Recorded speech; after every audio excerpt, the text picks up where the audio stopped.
पुण्याहून गिरनार प्रवासासाठी रेल्वेची माहिती।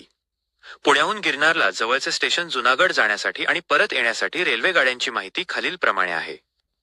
दिवस पहिला, वार बुधवार, पुण्याहून जुनागडला जाण्यासाठी पर्याय। 1. जोधपूर SFE XP, गाडी क्रमांक 20496। वार, ही गाडी रोज आहे। प्रवासाची वेळ, संध्याकाळचे 7:35 पुणे येथून सुटते। सकाळचे 7:20 साबरमती येथे पोहोचते।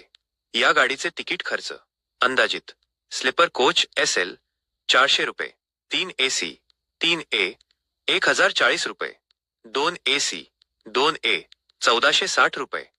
2. पुणे आडी SFE XP, गाडी क्रमांक 22186। वार, ही गाडी फक्त बुधवारी आहे। प्रवासाची वेळ, रात्रीचे 8:10 पुणे येथून सुटते।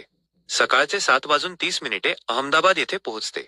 या गाडीचे तिकीट खर्च अंदाजित स्लीपर कोच SL 385 रुपये, 3 AC 3A 1030 रुपये, 2 AC 2A 1440 रुपये। दिवस दुसरा, वार गुरुवार, साबरमती अहमदाबादहून जुनागडसाठी जोडणारी गाडी। साबरमती आणि अहमदाबाद स्टेशन जवळजवळ आहेत। आपण दोन्हीपैकी कोणत्याही स्टेशनवरून ही कनेक्टिंग गाडी घेऊ शकता। BNRSV RLSFE XP, गाडी क्रमांक 12946। वार, ही गाडी फक्त गुरुवारी आहे। प्रवासाची वेळ, सकाळचे 9:05 अहमदाबाद येथून सुटते। संध्याकाळचे 4:15 जुनागड येथे पोहोचते।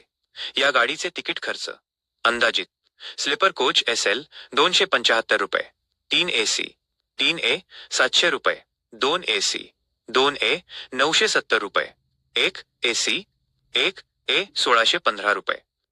जुनागड येथून भवनाथ तलहटीला जाण्यासाठी रेल्वे स्टेशनच्या बाहेर शेअरिंग रिक्षा मिळतात। दिवस तिसरा, वार शुक्रवार, गिरनार दर्शन।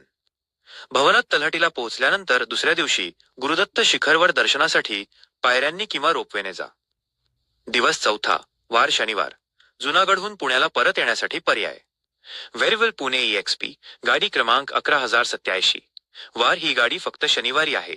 प्रवासाची वेळ, दुपारचे 12:23 जुनागड येथून सुटते। सकाळचे 7:35 पुणे येथे पोहोचते। या गाडीचे तिकीट खर्च अंदाजित स्लीपर कोच SL 490 रुपये, 3 AC 3A 1315 रुपये, 2 AC 2A 1875 रुपये। आपली माहिती आवडल्यास लाईक, शेअर आणि पेजला फॉलो नक्की करा।